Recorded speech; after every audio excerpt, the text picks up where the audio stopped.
Good morning dear student, স্বাগতম জানাই আবারও তোমাদের এইচএস বায়োলজি ক্লাসে উপস্থিত থাকার জন্য।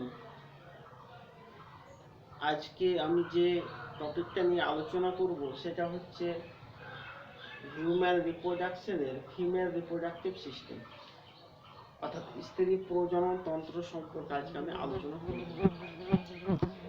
আমি পূর্বের ক্লাসে পুরুষ প্রজনন তন্ত্র সম্পর্কে আলোচনা করেছিলাম এবং সেখানে বিস্তারিতভাবে সব কিছু পুঙ্খানুপুঙ্খের উপর বলেছিলাম। আজকেও স্ত্রী প্রজনন তন্ত্র সম্পর্কে বিস্তারিতভাবে আলোচনা করব।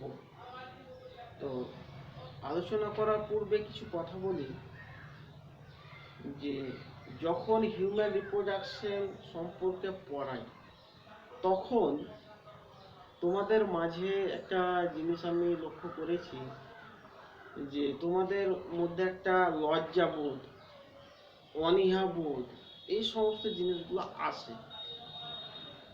তো যেহেতু এইচএস সিলেবাসে রয়েছে সেহেতু তোমাদেরকে অবশ্যই জানার অধিকার রয়েছে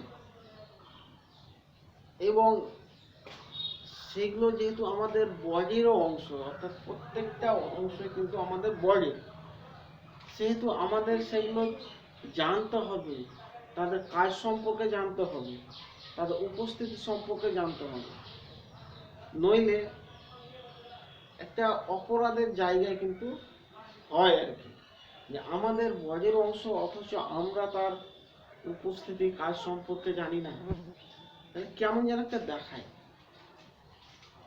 এছাড়াও যে আমি দেখেছি যে অনেক স্যারই ক্লাসে যখনই এই টপিকটা নিয়ে আসে তখনই কিন্তু সেটাকে এড়িয়ে চলে যায়, অর্থাৎ তোমাদেরকে বলে দেয় যে তোমরা দেখে নিবে, দাগটাক মেরে দেয়, দিয়ে চলে যায়। বাট যেহেতু তোমরা বায়োলজির স্টুডেন্ট সেহেতু একটা বায়োলজির এনভায়রনমেন্টে রয়েছে, আবার সামনে হয়তো যে বিভিন্ন যে পরীক্ষা, ধরো যে নিটের পরীক্ষা দেবে, মেডিকেল এন্ট্রান্স, তাছাড়া আরও কিছু মেডিকেল যে ভেটেরিনারি পরীক্ষাগুলো রয়েছে, অনেক জায়গায় কিন্তু পরীক্ষাগুলোতে এই সিস্টেম সম্পর্কে কিন্তু একটা ভালো মাপের কোশ্চেন আছে। কিন্তু তুমি যদি এখানে সেই জিনিসগুলো এড়িয়ে চলে যাও তাহলে কিন্তু সেখানে প্রবলেমে পড়ে যাবে, তখন কিন্তু সেখানে সলভ করতে পারবে না। তাহলে আমি আবারও বলি যে এই সমস্ত জিনিস যেহেতু আমাদের বডিরই অংশ, অর্থাৎ প্রত্যেকটা পার্টস অফ বডি আমাদের, সেহেতু সেগুলোকে আমাদের উপেক্ষা করলে চলবে না, সেগুলো আমরা বিস্তারিতভাবে জানবো এবং পড়ব। তাহলে আজকে যেটা শুরু করব সেটা হচ্ছে স্ত্রী প্রজনন তন্ত্র। তাহলে এখানে দেখো যৌনাঙ্গ অনুযায়ী তিন ভাগে ভাগ করেছে: প্রধান যৌনাঙ্গ, গৌণ যৌনাঙ্গ বা আনুষঙ্গিক যৌনাঙ্গ এবং বহিস্থ যৌনাঙ্গ। প্রধান যৌনাঙ্গের মধ্যে ডিম্বাশয়, গৌণ বা আনুষঙ্গিকের মধ্যে ডিম্ব নালী, জরায়ু, যোনি, বার্থলিন গ্রন্থি এবং বহিস্থ যৌনাঙ্গের মধ্যে mons, pubis, labia majora, labia minora, clitoris এবং ভিস্টিবিউল। তাহলে প্রত্যেকটা আমি দেখলাম যে স্ত্রী প্রজনন তন্ত্রের প্রত্যেকটা মেন, অ্যাক্সেসরি এবং এক্সটার্নাল অর্গানগুলোর নামগুলো আমরা পড়লাম। এবার এগুলো সম্পর্কে আমরা কিন্তু বিস্তারিতভাবে জানবো। তো প্রথম যেটা আমি জানবো বা আমরা পড়াবো সেটা হচ্ছে, দেখো যে প্রধান যৌনাঙ্গ অর্থাৎ ডিম্বাশয় সম্পর্কে আমরা কিন্তু জানবো। তাহলে এই যে ডিম্বাশয় প্রধান যৌনাঙ্গ, এইখানে একটা দেখো আমি ছবি এঁকেছি, সেই ছবিটা এখনো সেই মতো লেবেলিং করা হয়নি, আমি একে একে বলবো তাহলে বুঝতে পারবে। যে প্রধান যৌনাঙ্গ হচ্ছে ডিম্বাশয়। তাই ডিম্বাশয় প্রথমে আমরা দেখে নেবো অবস্থানটা। এই যে দেখো ওভাল শেপ বা ডিম্বাকৃতি দুই পাশে রয়েছে আর জরায়ু, এই অংশটাকে বলছি জরায়ু। তাহলে যে ডিম্বাশয় যদি অবস্থান বলি, তাহলে ডিম্বাশয় থাকে মহিলাদের দেহে, অর্থাৎ মহিলাদের একজোড়া ডিম্বাশয় শ্রোণী গহ্বরে জরায়ু দুই পাশে অবস্থান করে। শ্রোণী গহ্বর মানে কি? আমাদের যে কোমর অঞ্চল, অর্থাৎ কটি বা কোমর, সেই অঞ্চলটাকে বলা হয় সুরনি গহ্বর, অর্থাৎ সেখানে যে ক্যাভিটি থাকে সেটা হচ্ছে সুরনি গহ্বর, অর্থাৎ লোয়ার অ্যাবডোমেন বলতে পারো, যে লোয়ার অ্যাবডোমেন পোর্শনে থাকে। তাহলে আবারও বলি যে মেয়েদের এক জোড়া ডিম্বাশয় সুরনি গহ্বরের জরায়ুর দুই পাশে অবস্থান করে। তাহলে এটা গেল ওর অবস্থান। দেখো জরায়ুর সঙ্গে যে রজ্জু দ্বারা যুক্ত থাকে এটাকে বলবো আমরা ওভারিয়ান লিগামেন্ট, এটাকে বলা হয় ওভারিয়ান লিগামেন্ট।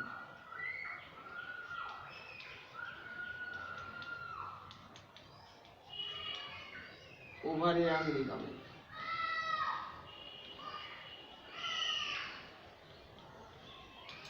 এরপরে আমরা ডিম্বাশয়ের একটু বাহ্যিকভাবে জেনে নেব ডিম্বাশয়কে। তাহলে এই যে ডিম্বাশয়, এই ডিম্বাশয়ের দৈর্ঘ্য প্রায় 4 সেমি হয়,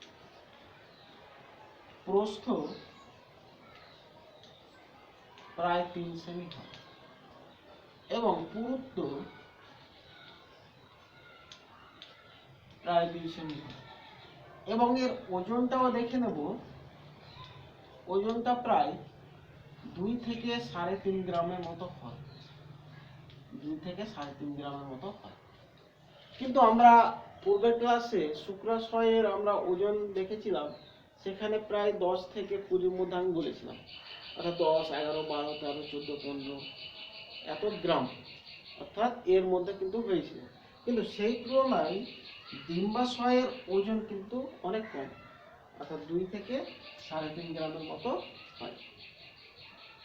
এবার ডিম্বাশয়ের ভেতরে কি ঘটনা ঘটে সেগুলো আমরা দেখব এবং ওর মধ্যে কি রয়েছে সেটা আমরা দেখব। তাহলে এখানে এই যে ডিম্বাশয়, এই ডিম্বাশয়টাকে আমি এখানে দেখাচ্ছি। তো ডিম্বাশয়ে অনেকগুলো ফলিকল থাকে, অনেকগুলো ফলিকল থাকে। সেই ফলিকলগুলো কি হয়, আস্তে আস্তে ম্যাচিওর হয়, পূর্ণতা প্রাপ্তি হয়। ছবি আকারে দেখাচ্ছি তাহলে বুঝতে পারবে।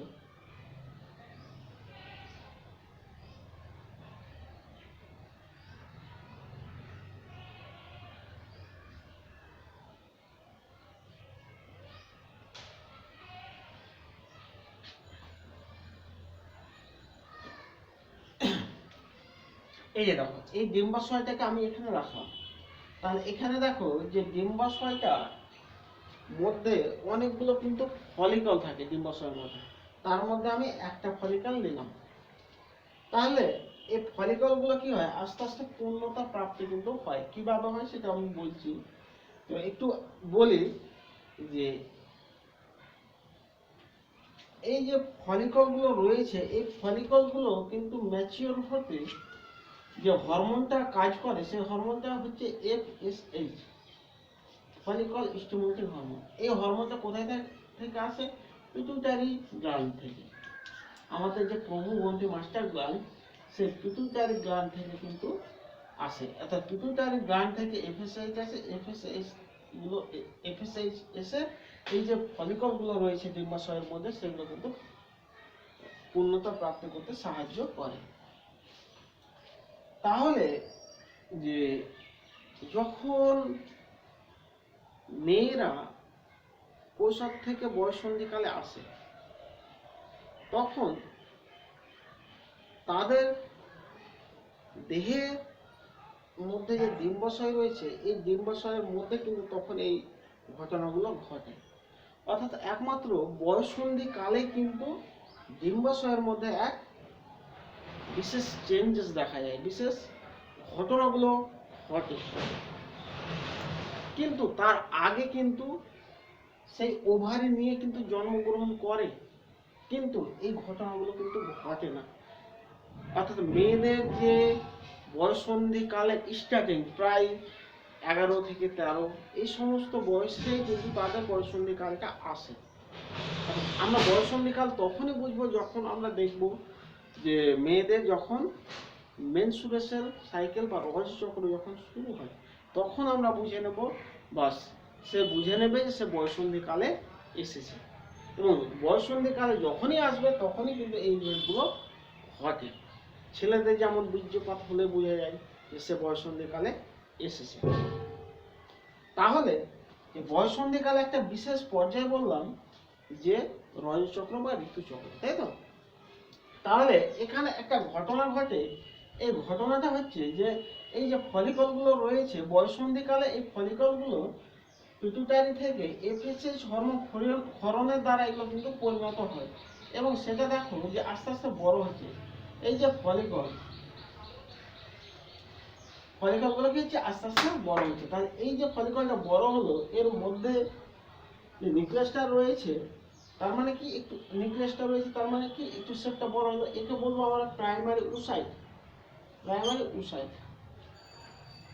এরপরে দেখো এটা আরো পরিণত প্রাপ্তি হয়েছে, অর্থাৎ পুরো স্ট্রাকচারটাকে তখন বলা হয় গ্রাফিয়ান ফলিকল। কি বলা হয়? Graafian follicle. এবং এর মধ্যে যে নিউক্লিয়াস সহ ডিম্বাণু রয়েছে, অর্থাৎ সেটাকে বলবো আমরা সেকেন্ডারি উসাইট। অর্থাৎ ডিম্বাণু, আমি এখানে একটু ভুল বললাম, যে ডিম্বাণুটা সেকেন্ডারি উসাইট যখন হবে তখন তার মাঝে একটা বিভাজন হয়, অর্থাৎ সেকেন্ডারি উসাইটের পরে একটা বিভাজনের পরেই কিন্তু ওভামটা হয়, অর্থাৎ ডিম্বাণুটা হয়। তাহলে এখানে দেখো যে ফলিকল স্টিমুলেটিং হরমোন ফলিকলগুলোকে পরিণত প্রাপ্তি করছে, তারপরে সেটা প্রাইমারি উসাইটে পরিণত করলো, প্রাইমারি থেকে সেকেন্ডারি উসাইটে পরিণত করলো, এবং এই যে বড় স্ট্রাকচার সেটাকে তখন বলছি আমরা গ্রাফিয়ান ফলিকল। এবং দেখো এই গ্রাফিয়ান ফলিকল যখন হয়ে গেল তখন দেখো যে ওভামটা কি হচ্ছে, সেকেন্ডারি উসাইট থেকে ওভামটা কিন্তু উৎপাদন হচ্ছে। অর্থাৎ এখানে যে ডিম্বপাত হচ্ছে, অর্থাৎ এখান থেকে কিন্তু যে সেকেন্ডারি উসাইটটা কি ঝরে পড়ছে, তাই এই কন্ডিশনটাকে বলা হয় ডিম্বপাত বা ওভুলেশন। অর্থাৎ মেনস্ট্রুয়েশন সাইকেলের যে তোমার 28 দিন ডিউরেশন, সে 28 দিনের মধ্যে যে 14 দিন যেটা আমরা মানে বলি, সেই 14 দিনে কিন্তু, অর্থাৎ মাঝামাঝি টাইম 14 দিন, সেই 14 দিনে কিন্তু এই ডিম্বপাতটা হয়, অর্থাৎ ওভুলেশনটা হয়। এবং এখানে দেখো যে ফলিকল থেকে প্রাইমারি উসাইট, সেকেন্ডারি উসাইট, এই যে একটা ঘটনা ঘটলো, এই ঘটনাটাকে বলা হয় উজেনেসিস প্রক্রিয়া। অর্থাৎ আমি এর পরের ক্লাসে সেটা আলোচনা করব এবং মেনস্ট্রুয়েশন সাইকেল সম্পর্কে আলোচনা করব।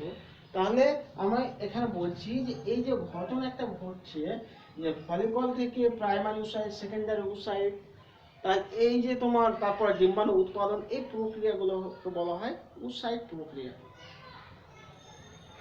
এবং এখানে যে এই যে ডিম্বপাতটা হলো, সেটা আমি বললাম যে রজচক্রের প্রায় 14 দিনের মাথায় কিন্তু এটা হয়।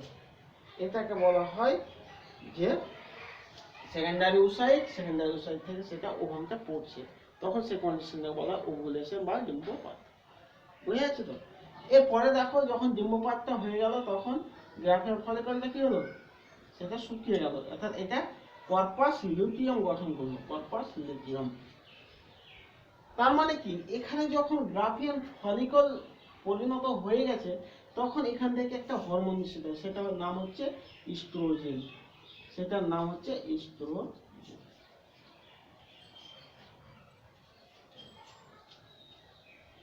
এবং এই যে কর্পাস লুটিয়াম গঠন করলো, সিএল কর্পাস লুটিয়াম, সেখান থেকে একটা হরমোন নিঃসৃত হয়, সেটাকে বলছি আমরা প্রোজেস্টেরন।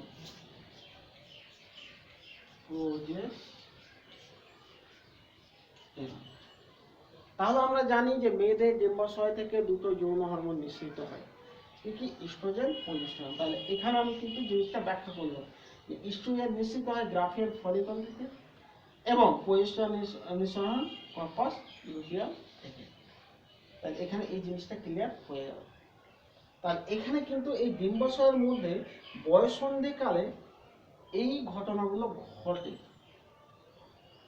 তাহলে এখানে আমরা বিভিন্ন টার্মগুলো ইউজ করলাম, মেনস্ট্রুয়েশন সাইকেল, তারপর তোমার ওজেনেসিস, এগুলো এই কারণে টার্মগুলো ইউজ করলাম, যাতে পরবর্তী ক্লাসে তোমরা এগুলো সম্পর্কে মানে সহজে ধারণাটা নিয়ে আসতে পারো।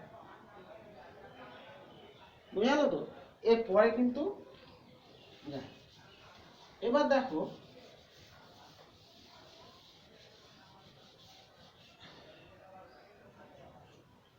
এখান থেকে ডিম্বপাত হলো, অর্থাৎ ডিম্বাণুটা পড়লো, অর্থাৎ ওভুলেশন হলো। আমি বললাম যে মেয়েদের 28 দিন ডিউরেশনে রজচক্রের 14 দিনের মাথায় ডিম্বপাত হয়, সেটাকে ওভুলেশন বলে। তাহলে এই যে ডিম্বাণুটা পড়লো, এই ডিম্বাণুটা পড়া মাত্র এখানে একটা ক্যাভিটি থাকে, সেই ক্যাভিটিটাকে বলা হয় পেরিটোনিয়াম ক্যাভিটি। পেরিটোনিয়াম ক্যাভিটি, এই পেরিটোনিয়াম ক্যাভিটিতে টুক করে যখন ডিম্বাণুটা পড়ে গেল, তখন এখানে এই যে অংশগুলো দেখছো, এই অংশটা হচ্ছে ডিম্বনালী, অর্থাৎ এই যে ডিম্বনালী বা ফ্যালোপিয়ান টিউব বলা হয়। এই ডিম্বনালী একেবারে শেষের অংশ, সেটাকে বলছে এই যে আঙুলের মতো উপবৃদ্ধি দেখা যায়, এই অংশটাকে বলা হয় ফিমব্রি। এই অংশটাকে বলা হয় ফিমব্রি।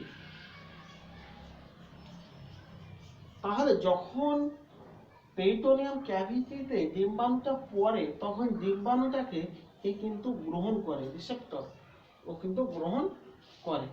এই উপবৃদ্ধি যেগুলো রয়েছে আঙুলের মতো, সেগুলো দ্বারা কি করে, এই ডিম্বাণুটাকে এ গ্রহণ করে। আর এই পর্যন্ত আমি বললাম, একটু পরে আলোচনা করছি। আগে আমরা এই গঠন সম্পর্কে জেনে নিই, অর্থাৎ ডিম্বনালী, যে আনুষঙ্গিক যৌনাঙ্গ ডিম্বনালী বা ফ্যালোপিয়ান টিউব। তো এই অংশ থেকে দেখছো, এটা হচ্ছে ফ্যালোপিয়ান টিউব। তো ফ্যালোপিয়ান টিউবের 4টা অংশ। এই অংশটাকে বলা হয় ইসথমাস। ইসথমাস, এই অংশটা কি বললাম, ইসথমাস। তারপর এই যে একটু দেখো ফোলা অংশ রয়েছে স্ফীত, এই যে ফোলা, এটাকে বলা হয় অ্যাম্পুলা।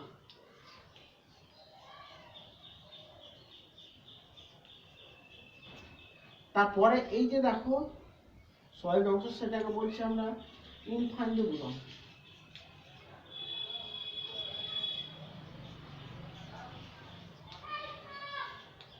ইনফান্ডিবুলাম।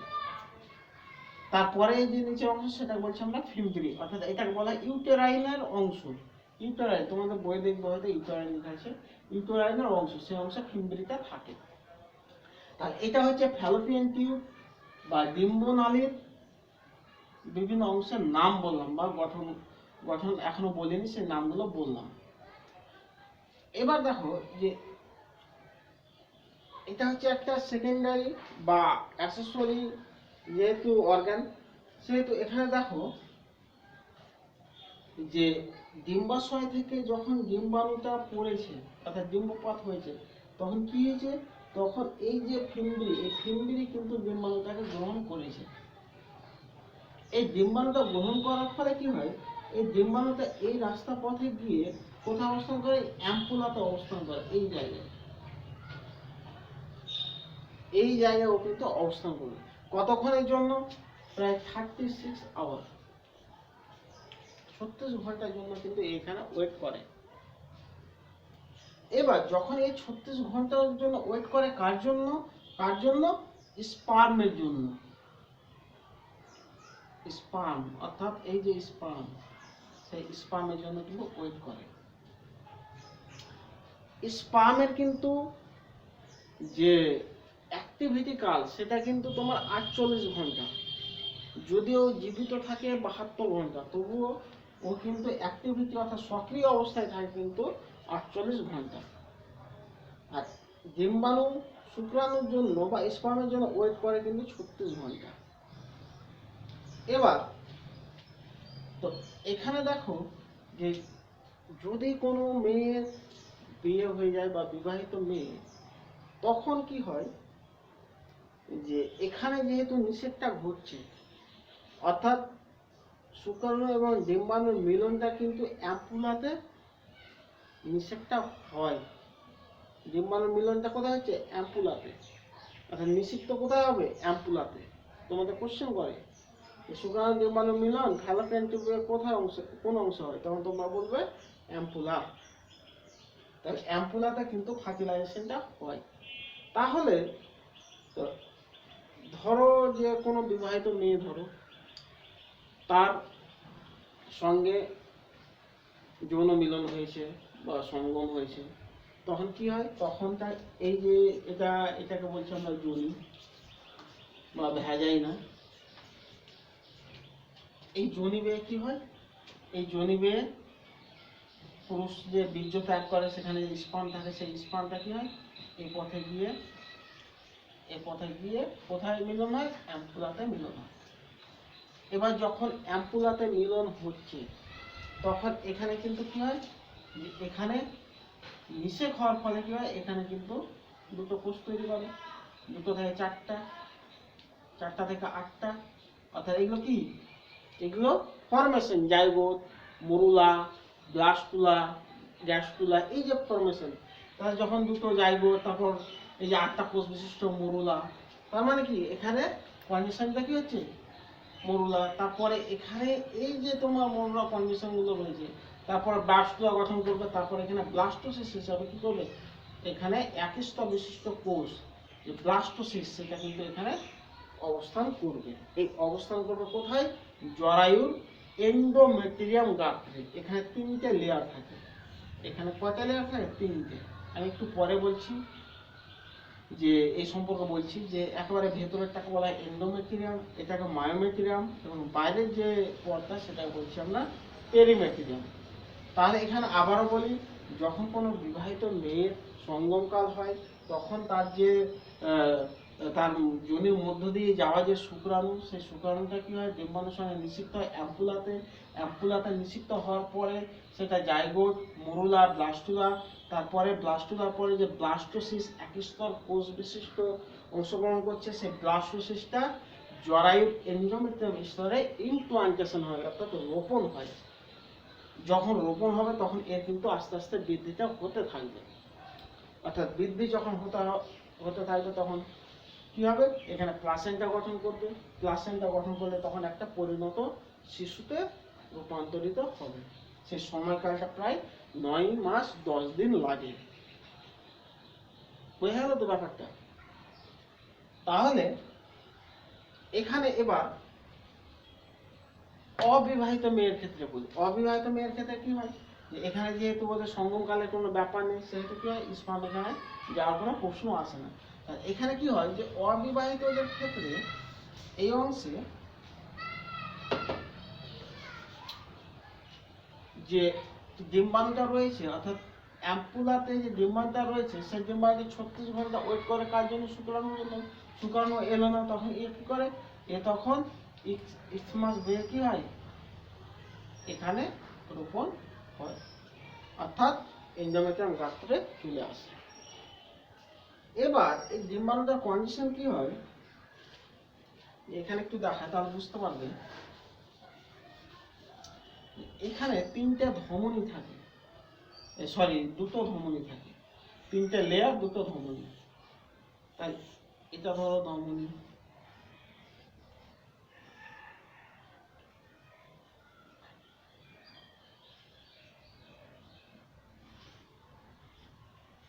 এই যে ধমনী,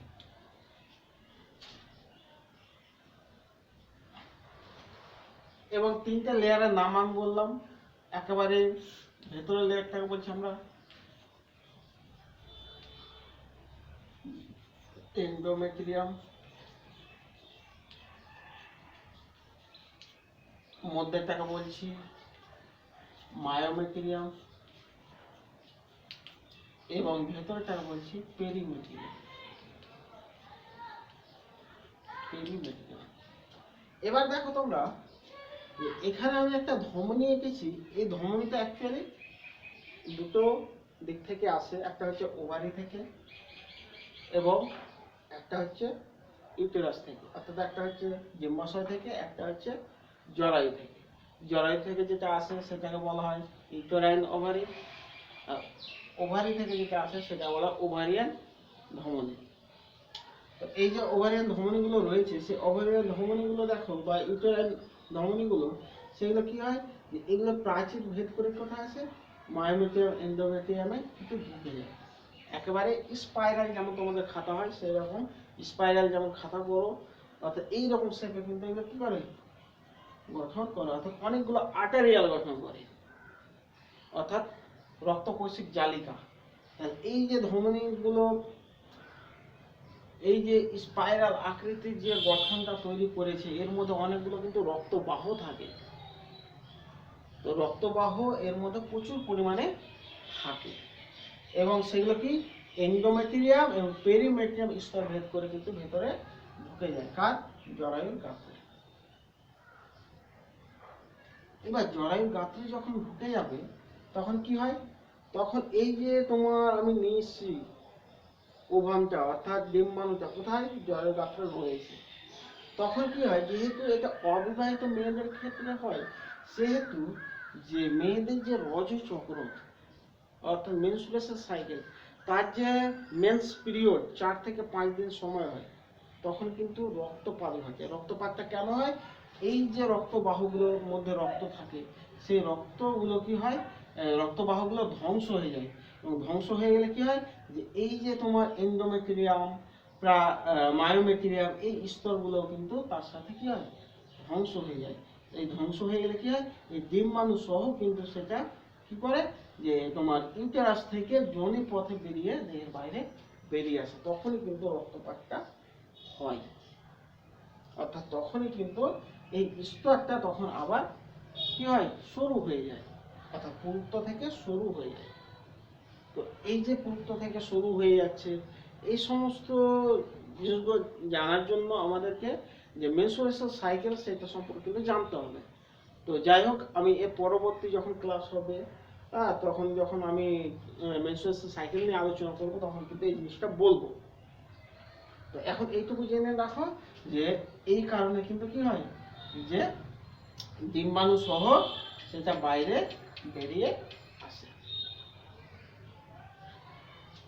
তাহলে এটা গেল ফ্যালোপিয়ান যে টিউব অর্থাৎ ডিম্বনালী, সেটার একটু গঠন বললাম, কোথায় কি রয়েছে সেটা বললাম এবং কাজ সম্পর্কে একটু বলে দিই। কাজ সম্পর্কে ডিম্বাণুটা বহন করে জলের গাঁথা রোপণ করতে সাহায্য করে, তারপরে শুক্রাণুর মিলন ঘটাতে সাহায্য করে অ্যাম্পুলাতে, এগুলো কাজ, ঠিক আছে। এরপরে আমরা যেটা চলে আসবো সেটা হচ্ছে দেখো সেটা হচ্ছে জরায়ু সম্পর্কে, অর্থাৎ সেকেন্ডারি আর একটা ডিম্বাশয় সম্পর্কে আলোচনা হবে, ডিম্বনালী এবার জরায়ু অর্থাৎ জরায়ু বা ইউটেরাস। অর্থাৎ এই যে তোমরা অংশটা দেখছো এই অংশটাকে বলছি আমি জরায়ু। এই জরায়ুর তিনটা অংশ, উপরের অংশটাকে বলবো ফান্ডাস, উপরের অংশটাকে বলবো আমরা ফান্ডাস, মেজের অংশটাকে বলবো বডি এবং একেবারে নিচের যে অংশ সেটাকে বলবো আমরা সার্ভিক্স। এই যে এই ফুল অংশ নলাকার এটাকে বলছি আমরা সার্ভিক্স।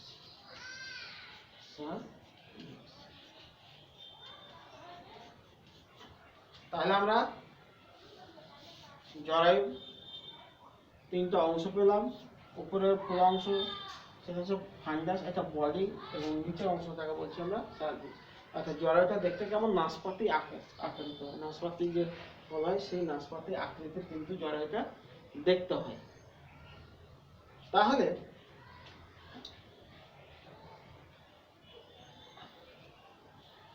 আমরা দেখলাম যে জরায়ুর গাত্রে আবার তিনটে অর্থাৎ বডিতে তিনটে স্তর রয়েছে, সেই স্তরগুলো কি কি এন্ডোমেটেরিয়াম, মায়োমেটেরিয়াম, পেরিমেটেরিয়াম। তোমাদের কোশ্চেন করে তো জরায়ুর গাত্রে তিনটে প্রাচীরের নাম বলো, তখন তোমরা বলবে এন্ডোমেটেরিয়াম ভেতরে, মধ্যেরটা হচ্ছে মায়োমেটেরিয়াম এবং বাইরেরটা হচ্ছে পেরিমেটেরিয়াম। এরপরে চলে আসুন এই যে নিচের অংশ, এই নিচের অংশটাকে বললাম আমি সার্ভিক্স। এই নিচের অংশটা কি বলছি আমি সার্ভিক্স। তার আগে একটু কথা বলি যে এই যে ফ্যালোপিয়ান টিউব অর্থাৎ এই যে এর দৈর্ঘ্যটা আমি বলিনি, এর দৈর্ঘ্যটা প্রায় 10 থেকে 12 সেমির মতো হয়। আর এই যে জরায়ু অর্থাৎ ইউটেরাস এর দৈর্ঘ্যটা প্রায় 6 থেকে 7.5 সেমির মতো হয় এবং দৈর্ঘ্য তারপর প্রস্থ প্রায় 5 সেমির মতো, আর পুরু প্রায় 3 সেমির মতো হয়। তো এটা হচ্ছে জরায়ু। অর্থাৎ যখন জরায়ুতে যখন তোমার বাচ্চা ধারণ করে তখন কি হয়, তখন এর কিন্তু আকৃতিটা বেড়ে যায়, তখন প্রায় 15 থেকে 20 সেন্টিমিটার মতো হয়ে যায়। বুঝতে পারছো কিনা, যখন বাচ্চাটা ধারণ করে তখন কিন্তু বাচ্চা যেহেতু আকৃতি বড় হয় হ্যাঁ, তখন 15 থেকে 20 সেন্টিমিটার মতো হয়। তাহলে আমি কোথায় ছিলাম, এই যে সার্ভিক্স। এই সার্ভিক্সের দুটো অংশ রয়েছে। উপরের অংশটাকে বলা হয়, যেটা ইউটেরাসের সংলগ্ন অর্থাৎ তোমার জরায়ু সংলগ্ন, সেটাকে বলা হয় ইন্টারনাল অস। এবং নিচের যে অংশ যেটা যোনি সংলগ্ন, সেটাকে বলা হয় এক্সটার্নাল অস। এরপরে আমি দেখব যে জরায়ুর কাজ কি কি থাকবে। জরায়ুর কাজ হচ্ছে যে এই যে ডিম্বাণুটা রয়েছে, অর্থাৎ নিষিক্ত যদি ডিম্বাণু হয় শুক্রাণু দ্বারা, তাহলে জরায়ুর গাত্রে কি হয়, ইমপ্লান্টেশন হয়, ভ্রূণরোপণটা হয়। তারপর এই যে ভ্রূণরোপণটা হলো, সেটা প্রতিপালন, অর্থাৎ 9 মাস 10 দিন ধরে সেটা প্রতিপালন করে জরায়ু গাত্রে। এটা একটা কাজ। আর একটা কাজ যে এই যে রজস চক্র হয়, সেটা জরায়ু গাত্র থেকে কিন্তু বেরিয়ে আসে যোনিপথ হয়ে। তাহলে কি এগুলো হচ্ছে কাজ। এরপরে আমরা তাহলে জরায়ু সম্পর্কে আমরা জানলাম। এবার আমরা জানবো যোনি সম্পর্কে।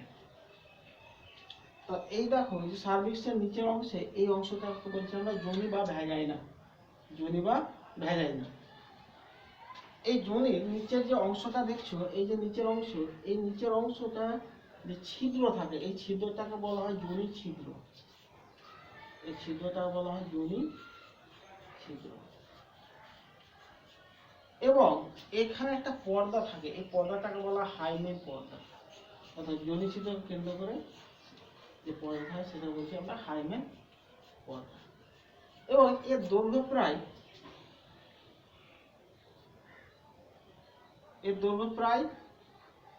8 থেকে 10 সেমি মতো হয়।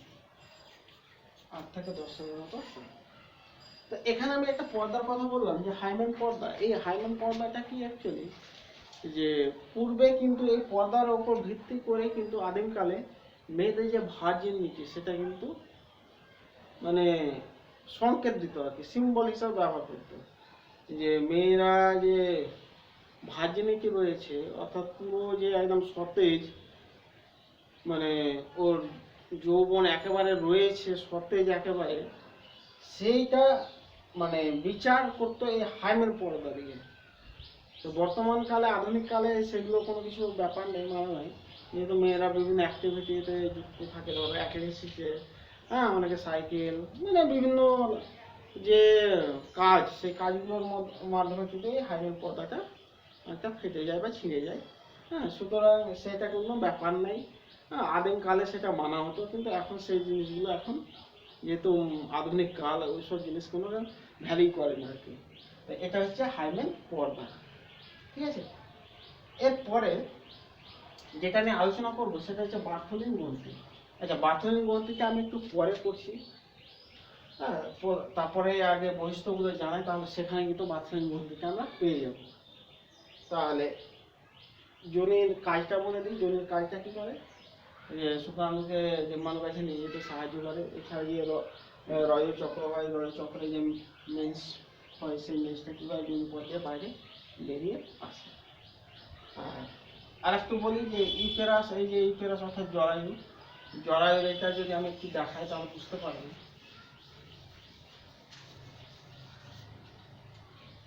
যে এটা ধরো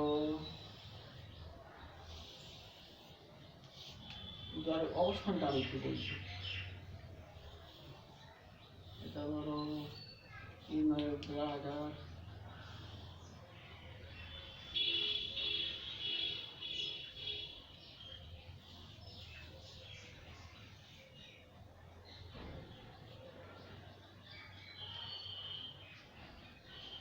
এটা হচ্ছে জরায়ু বা ইউটেরাস,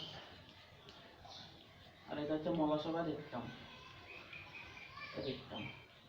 আর এখানে দেখো যে এই যে জরায়ু অর্থাৎ ইউটেরাস, এর অবস্থানটা দেখো, এর অবস্থানটা কিন্তু মূত্রথলি এবং মলাশয়ের মাঝে কিন্তু অবস্থান করছে ইউটেরাসটা। অর্থাৎ মেয়েরা যখন গর্ভাবস্থায় থাকে, ধরো তখন কি হয়, যে ইউটেরাসে যেহেতু বাচ্চা ধারণ করে, সেহেতু কি হয়, যে সেটা আস্তে আস্তে বড় হয়। বড় হলে সেখানে ভাতটা পড়বে, ভাতটা পরে কার উপরে, ইউরিনারি ব্লাডার অর্থাৎ মূত্রথলির উপরে পড়ে। এবং যখন মূত্রথলির উপরে চাপটা পড়ে, তখন দেখবে যে গর্ভাবস্থাকে যে লক্ষ্য করা যায় যে মেয়েরা বারবার মূত্র ত্যাগ করে। কারণটা কি? এটাই কারণ যে ইউটেরাস যেহেতু ওর উপরে থাকছে, সেহেতু ইউরিনারি ব্লাডারের উপরে কি হয়, একটা চাপ প্রয়োগ হয়। চাপ প্রয়োগ হলে কিন্তু সেখানে বারবার কিন্তু মেয়েরা কি করে, ও কিন্তু ইউরিন ত্যাগটা করে।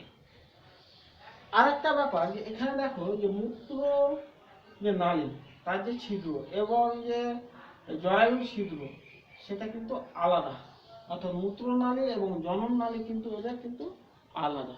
আমি পূর্বের ক্লাসে যে পুরুষ প্রজননতন্ত্র সম্পর্কে বলেছিলাম যে ওদের মূত্র এবং জনননালী কিন্তু একটাই, অর্থাৎ ওদের একটাই কিন্তু মূত্রের এবং জনননালী কিন্তু সে একটার মাধ্যমে কিন্তু ত্যাগ করবে। অর্থাৎ বীর্য এবং যে তোমার মূত্র, সেটা কিন্তু একটা নালী বেয়ে কিন্তু বেরিয়ে আসবে।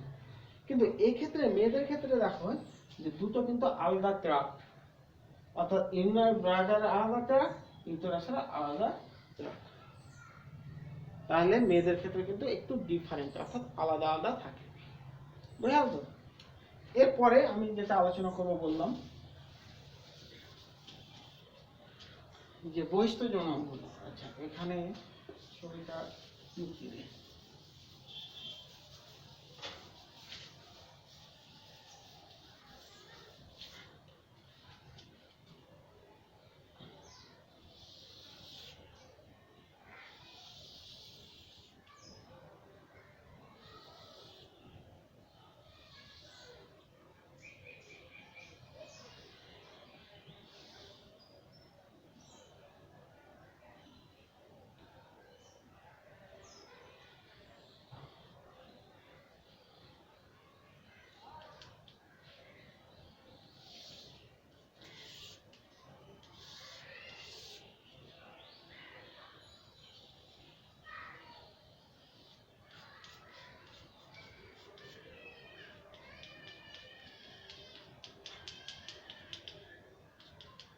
আমরা এতক্ষণ যে ফিমেল রিপ্রোডাক্টিভ সিস্টেমের ইন্টারনাল বিভিন্ন অর্গান সম্পর্কে আমরা জানলাম।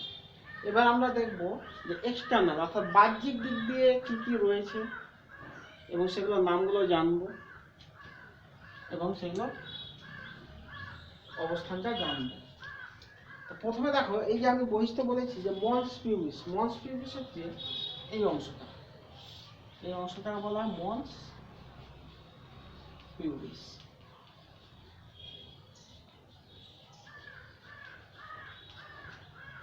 অর্থাৎ বাহ্যিক যে জনন ইন্দ্রিয়, ওদের এক কথায় বলা হয় ভালবা। স্ত্রীদের যে বাহ্যিক জনন ইন্দ্রিয়, ওদের একত্রে বলা হয় কি বললাম, ভালবা। অর্থাৎ ভালবার একেবারে উপরের দিকে যে অ্যাডিপোজ কোষ দ্বারা গঠিত, অ্যাডিপোজ মানে চর্বি কোষ দ্বারা গঠিত, চর্বি কোষ দ্বারা গঠিত অংশকে বলবো আমরা মন্স পিউবিস। যেহেতু এখানে চর্বি কোষ প্রচুর পরিমাণে থাকে, সেহেতু এই জায়গাটা প্রচুর পরিমাণে কিন্তু নরম হয়। তাহলে এই জায়গাটা প্রচুর পরিমাণে কি হবে, নরম হবে। এবং এর বাইরে অনেকগুলো দেখবো যে এগুলো লোমের আবির্ভাব দেখা যায়, অর্থাৎ এই অঞ্চলটা ঘিরে কিন্তু লোম থাকে। তাহলে এই জায়গাটা বলছি আমরা মন্স পিউবিস। এবং এগুলো কি হচ্ছে, এগুলোতে অনেকগুলো লোম থাকে, লোমগুলো ছড়িয়ে ছিটে কি হয়, বাইরে বেরিয়ে আসে। অর্থাৎ এটা একটা সেকেন্ডারি ক্যারেক্টারিস্টিক, অর্থাৎ গৌণ বৈশিষ্ট্য। মেয়েদের যে গৌণ যৌন বৈশিষ্ট্য, সেটা একটা ক্যারেক্টার, একটা বৈশিষ্ট্য বলে। তারপরে দেখো লেবিও মেজরা, লেবিও মেজরা এই অংশটাকে বলবো, এই অংশটাকে বলা হয় লেবিয়া মেজরা।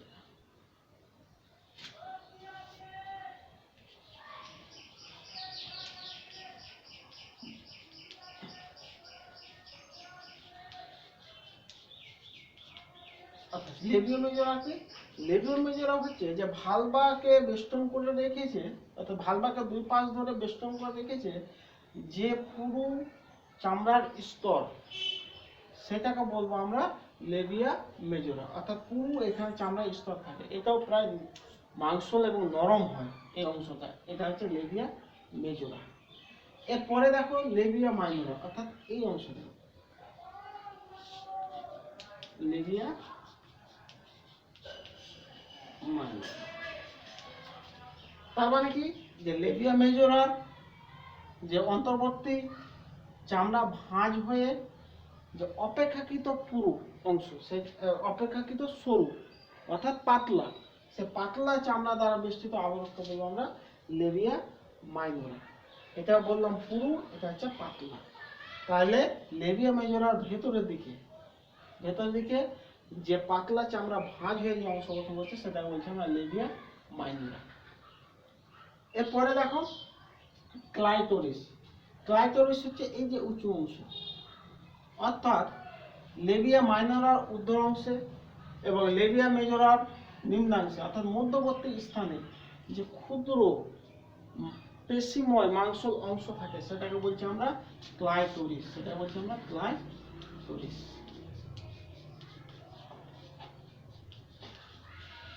ক্লাইটোরিস এখানে ক্ষুদ্র মাংসল অংশ থাকে পেশিময়, সেটাকে বলছি আমরা ক্লাইটোরিস। তারপরে দেখো ভেস্টিবিউল। ভেস্টিবিউলটা কি? এখানে দেখো যে ভেস্টিবিউল হচ্ছে যে লেবিও মাইনরা, লেবিও যে মাইনরা তার মধ্যবর্তী অংশে, তার মধ্যবর্তী অংশটাকে বলবো আমরা ভেস্টিবিউল। অর্থাৎ লেবিও মাইনরার এটা বাহ্যিক, এটা ভেতরে, তার মধ্যবর্তী অংশটাকে বলছি আমরা ভেস্টিবিউল।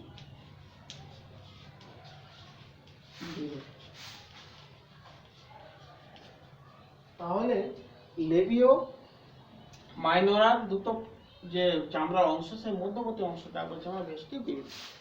এরপরে আমরা দেখব এই যে ছিদ্র, এই ছিদ্রটাকে বলা হয়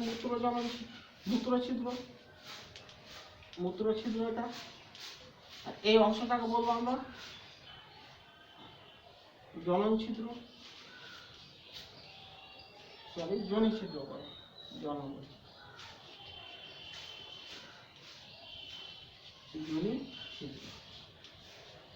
এবং এর নিচে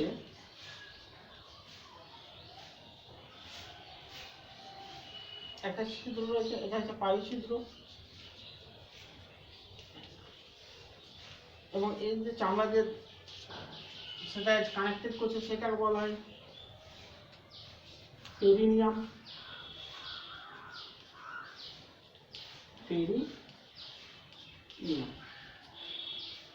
এবার এই যে যোনিছিদ্র রয়েছে, এই যোনিছিদ্র যে বেষ্টন করে যে পর্দা রয়েছে সেই পর্দাটাকে বলছি আমরা হাইমেন। সেই পর্দাটাকে বলছি আমরা হাইমেন, যেটা আমি সিম্বল বললাম ভার্জিনিটি, যে পূর্বে মানা হতো। এরপরে এই যে যোনিছিদ্র রয়েছে সেই যোনিছিদ্রের পাশে দুটো মটর দানার মতো অংশ থাকে, সেটাকে বলা হয় বার্থলিন গ্রন্থি। আমি এর আগে বলেছিলাম মানে আনুষঙ্গিক যে যৌনাঙ্গের মধ্যে বার্থলিন, আমি বললাম যে পরে আলোচনা করবো, সেটাই আমি বলছি এতক্ষণে যে এই যে গ্রন্থি দুটো রয়েছে সেই গ্রন্থিটার নাম হচ্ছে বার্থলিন গ্রন্থি।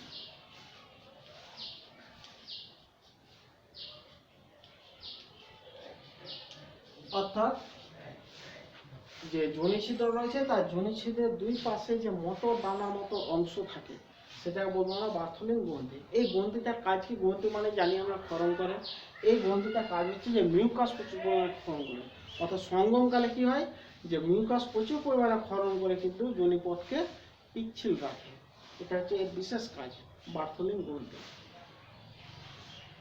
তাহলে আমি বাহ্যিক যে এক্সটার্নাল যে তোমার একটা মানে নামগুলো বাহ্যিক ছবি এঁকে তার নাম যে কোনটা কি সেটা আমি একদম পরিষ্কারভাবে বললাম।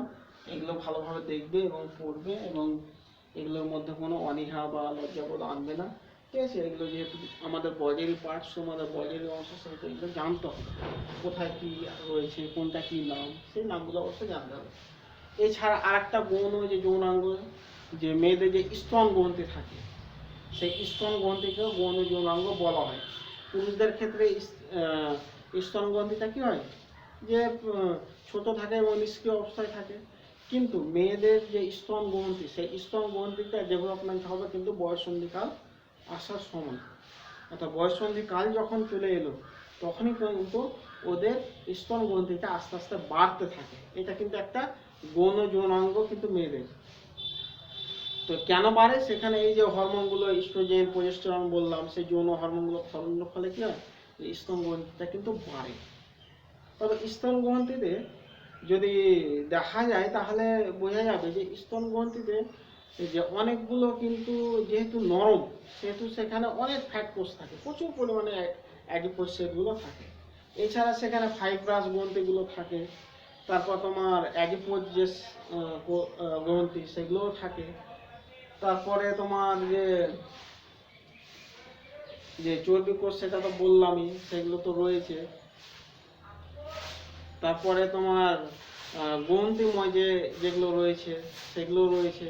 তারপর ওর মধ্যে বেশ কিছু লতি দেখা যায়। লতি মানে যে লোকগুলো কানেক্টেড থাকে মেমারি গ্ল্যান্ডের সঙ্গে, হ্যাঁ, যেখানে যে পথে তোমার দুধটা ক্ষরণ হয় সেই লতিগুলো থাকে। তার আবার অনেক উপলতি থাকে। তারপর স্তন গ্রন্থিতে তোমার দেখবে যে সামনের যে অংশ, একটা বোঝার মতো অংশ থাকে, সেটাকে বলা হয় নিপিল। তারপর তার পাশে যে কালো অংশ, একটু ঘন কালচে অংশ, সেটাকে বলা হয় তোমার অ্যারিউলা। কি বললাম? অ্যারিউলা। তো সেই অ্যারিউলাটা কি হয়, যখন মেয়েরা প্রেগনেন্ট অবস্থায় থাকে, সেখানে মেয়েরা রঞ্জকটা প্রচুর পরিমাণে জমা হয়। তখন দেখবে যে মেয়েরা প্রেগনেন্ট অবস্থার পরে যখন বাচ্চা প্রসব করে, তখন সেই জায়গাটা বিশাল কালচে হয়ে যায়, একেবারে প্রচুর পরিমাণে কালচে হয়, কালো রং ধারণ করে। তো এগুলো হচ্ছে তোমার যে মেয়েদের যে স্তন গ্রন্থি, সেই স্তন গ্রন্থি সম্পর্কে বললাম। আর সেখানে ব্যাপারটা হচ্ছে যে দুধ উৎপাদন করে একটা হরমোন, সেই হরমোনটার নাম হচ্ছে প্রোল্যাকটিন। অর্থাৎ মেয়েদের দুধ উৎপাদন করতে সাহায্য করে প্রোল্যাকটিন, এবং দুধ ক্ষরণে সাহায্য করে, রিলিজ করতে সাহায্য করে কিন্তু অক্সিটোসিন। এখানে দুটো হরমোন কিন্তু কাজ করে। দুধ উৎপাদনে সাহায্য করে প্রোল্যাকটিন এবং দুধ ক্ষরণে সাহায্য করে অক্সিটোসিন। তাহলে যাই হোক, আজকে অনেক কিছুই স্ত্রী প্রজননতন্ত্র সম্পর্কে আলোচনা করলাম, বললাম। সেগুলো ভালোভাবে তোমরা পড়বে এবং জানার চেষ্টা করবে কোথায় কী রয়েছে, প্রত্যেকটা জিনিসের কাজ সম্পর্কে জানবে এবং সেগুলো ভালোভাবে নেওয়ার চেষ্টা করবে। ঠিক আছে, আজকের মতো এখানেই। ভালো থাকো, সুস্থ থাকো এবং বাড়িতে পড়ো।